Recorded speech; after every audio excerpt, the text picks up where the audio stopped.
Question number two क्या है? You know that 1/7 equal to 0.142857 बार।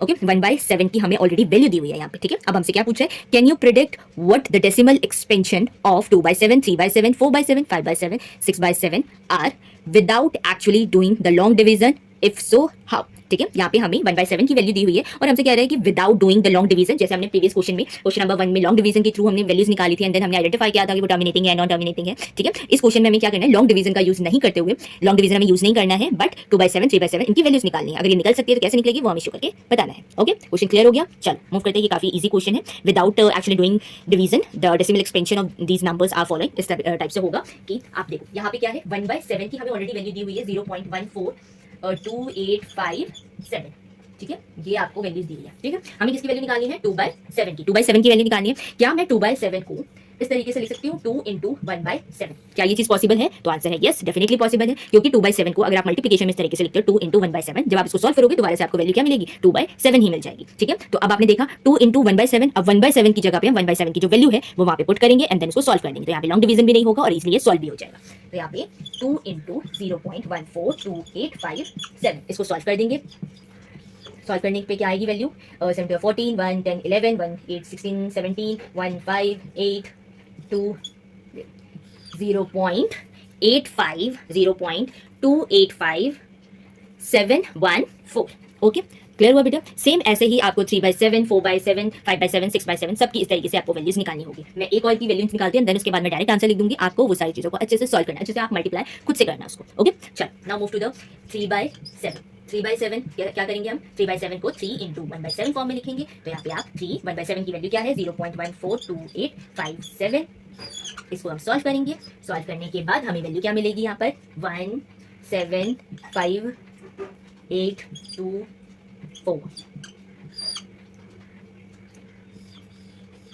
ठीक है, 0.428571 ठीक है, क्लियर हुआ ये? नेक्स्ट वैसे ही आपको 4/7 का भी करना है। 4/7 का जब आप इसको सॉल्व करोगे तो आपके पास value Question number 3 is express the following in the form of P/Q where P and Q are integer and Q is not equal to 0।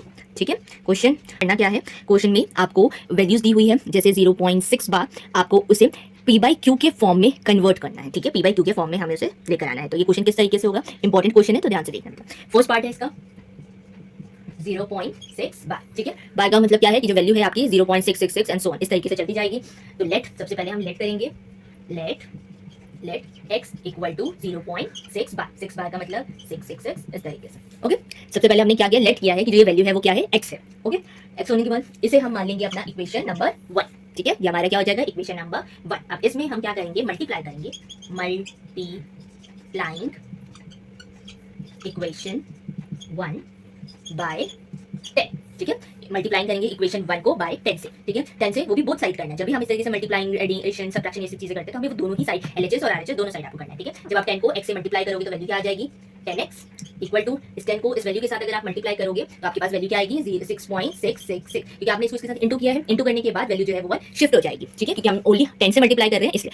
जैसे देखो, लेट्स सपोज यहाँ पे मैंने 0.66 ये दो वैल्यू लिखी, इसको आप 10 से मल्टीप्लाई करोगे। जब आपने इसको मल्टीप्लाई किया तो आपकी वैल्यू ये आ जाएगी, ठीक है। और आपको पता है ये डेसिमल पॉइंट हम कैसे लगाते हैं, पीछे से काउंट करनी होती है। 1 2 दो वैल्यू के आगे है तो हमने यहाँ पे पॉइंट लगाना है, ठीक है। तो इस तरीके से ये 0.66 आएगा। ओके, क्लियर हुआ?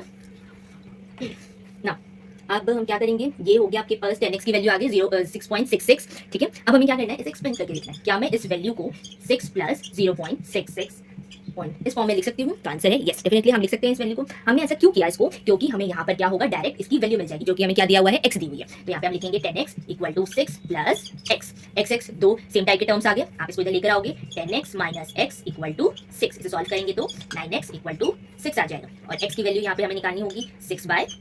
6/9 आ गया। ये आपका P/Q के फॉर्म में चेंज हो चुका है। इसको हम सिंप्लीफाई भी कर लेते हैं, तो ये 2/3। तो x की जो वैल्यू है आपकी, x की जो वैल्यू है वो क्या आ जाएगा? 2/3।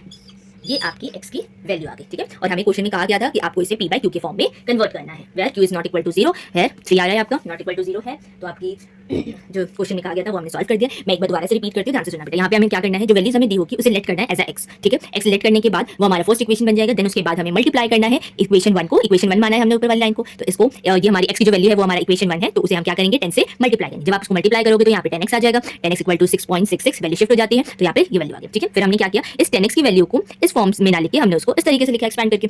जब आप एक्सपेंड फॉर्म में लिखोगे तो हमें से जब प्लस करोगे तो आपको दोबारा से यही वैल्यू मिलेगी। तो ये वैल्यू लिखने के बाद हमने 10x 6 यहाँ पे, और इसकी जगह पे हमारे पास क्या दिया हुआ था, x दी हुई है, तो हमने यहाँ पे x वैल्यू ली। फिर उसके बाद सेम टाइप के टर्म को, सेम वेरिएबल है दोनों में x x, तो उसे एक साइड सॉल्व करेंगे और कांस्टेंट नंबर को वन साइड रख के फिर हमने इसे माइनस किया 6 यहाँ पे, x की वैल्यू 2/3 आ गई। Okay clear. Now move to the second part of this question.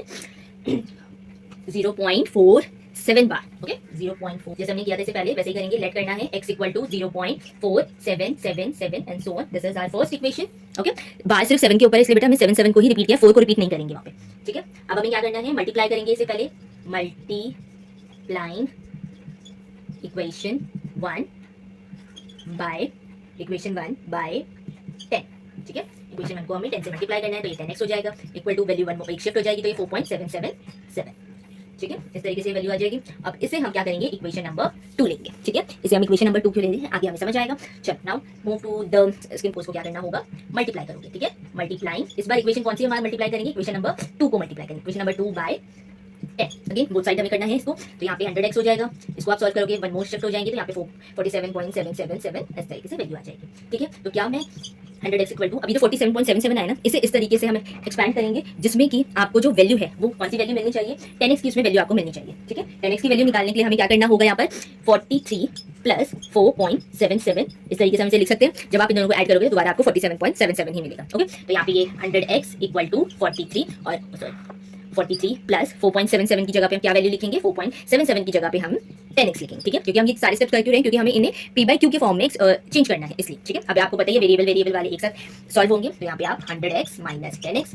Equal to 43 इसे सॉल्व करेंगे तो 90x इक्वल टू 43, तो x की वैल्यू क्या आ जाएगी 43/90, ठीक है। ये सिंप्लीफाई नहीं हो सकता, तो ये एज इट इज इतना ही रहेगा, x equal to 43/90, okay. I hope आपको ये समझ आया होगा कि कैसे करना है इस क्वेश्चन को।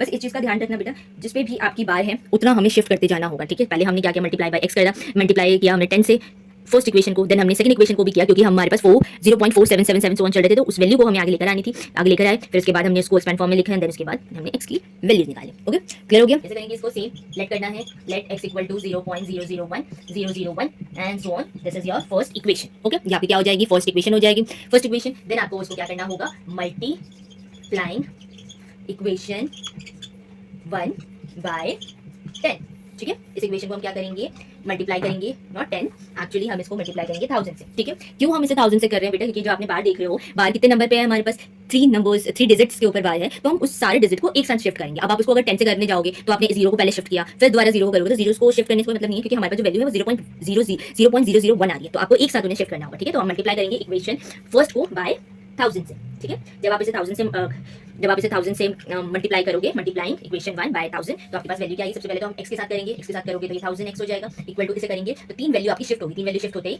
क्या हो जाएगा 1.01001 एंड सो ऑन इस तरीके से, ठीक है। हमने ऑलरेडी फर्स्ट पार्ट में देखा था किस तरीके से हम वैल्यूज को मल्टीप्लाई कर रहे हैं, सेम वैसे यहाँ पे भी चल रहा है। अब 1000x इक्वल टू, हमें इस वैल्यू को 1 प्लस 0.01001 इस तरीके से लिख सकती हूँ। जब आप इसको ऐड करोगे तो आपको ऑलरेडी वैल्यू इस तरीके से ही मिलेगी, राइट, ये वैल्यू ही मिलेगी। तो हम इसको क्या करेंगे, 1000x, हमने ये चीज़ क्यों किया, क्योंकि हमारे पास 0.001 की 0.01 इसकी ऑलरेडी वैल्यू दी हुई है, जो कि क्या है x है, तो 1 प्लस x। अब x के सेम टर्म को एक साथ माइनस करेंगे, एक साथ सॉल्व करेंगे, प्लस में इधर आने के बाद माइनस में आ जाएगा, 199x इक्वल टू 1, x की वैल्यू क्या आ जाएगी 1/999। This is your answer, clear. I hope ये क्लियर हो गया होगा किस तरीके से हमने इसे सॉल्व किया है। Question number 4, express 0.999 and so on in the form of p by q. Are you surprised by your answer? With your teacher and classmate discuss why the answer makes sense. Okay, हमें करना क्या है, यहाँ पे expression दिया हुआ है, that is 0.999 and so on. इसे हमें पहले p by q के फॉर्म में लिखना है, और क्या आप इसके जो आंसर है उससे सरप्राइज है या नहीं, आपको ये चीज़ अपनी टीचर के साथ डिस्कस करनी है, ठीक है। तो देखो हमारे पास जो वैल्यू दी हुई है 0.999 and so on, इससे हमें ये तो पता चल रहा है कि ये अप्रॉक्स, ये क्लोजली किसके क्लोज है, ये 1 के। तो हमारा चांसेस है कि इसके जो आंसर होगा वो इसे सॉल्व करने के बाद 1 आना चाहिए, ठीक है। क्योंकि हमें ये चीज़ पता है जब हम राउंड फिगर करते हैं वैल्यूज का, तो 0.999 ये वैल्यूज का राउंड फिगर हमारे पास क्या होता है 1 होता है, ठीक है। तो लेट्स सी सॉल्व करके देखते हैं क्वेश्चन क्या आता है, इसकी वैल्यू क्या आता है इसका आंसर। चलो 0.999 एंड सो ऑन, ये दिया हुआ है, इसे हमें लेट करेंगे सेम जैसे हमने क्वेश्चन नंबर 3 में किया था, ये वैसे ही करना है। x की वैल्यू हम क्या लेंगे 0.999 सो on, this is your first equation, क्योंकि हमें इसे किसमें चेंज करना है, p/q के फॉर्म में लेकर आना है, ठीक है। तो x की वैल्यू क्या हो जाएगी 0.999, ये हमने लेट कर लिया। नाउ मल्टीप्लाई करेंगे इसे, मल्टीप्लाइंग इक्वेशन 1 बाय 10, ठीक है। इक्वेशन 1 को हमें क्या करना है 10 से मल्टीप्लाई करना है, वो भी बोथ साइड करेंगे, ऑब्वियसली बोथ साइड करने, बोथ साइड, ठीक है। दो बोथ साइड हमें मल्टीप्लाई करना है इक्वेशन 1 को 10 से, तो क्या हो जाएगा 10x इक्वल टू 9.999, ठीक है। सो ऑन, तो हम इसे इस तरीके से लिख सकते हैं 10x equal to 9 plus 0.999 and so on, ठीक है। जब आप ऐड करोगे तो दोबारा आपको 9.999 इस तरीके से वैल्यू मिल जाएगी। तो हमने इसको इसे लिखा, फिर 10x क्यों किया, क्योंकि हमारे पास इसकी ऑलरेडी वैल्यू दी हुई है जो हमने लेट कर लिया था, 9 प्लस x, इसे इधर लेकर आओगे, 10x minus x equal to 9, इसे सॉल्व करेंगे, 9x इक्वल टू 9, x की वैल्यू क्या आ जाएगी 9/9 को सिंप्लीफाई करोगे तो वैल्यूज क्या आएगा इसका, x इक्वल टू 1, ठीक है। ऊपर हमने विदाउट सॉल्व एक एजम्पशन किया, विदाउट सॉल्व हमने एक आइडिया तो लगा लिया था कि इसकी जो वैल्यू है वो क्या आएगी 1 आएगी। क्यों आएगी 1, समहाउ हमने चेक किया था, समहाउ हमें कैसे पता चला, क्योंकि जो वैल्यू है अगर आप उसका राउंड फिगर निकालोगे तो वैल्यू हमारे पास क्लोजली क्या आता है 1 आता है, ठीक है।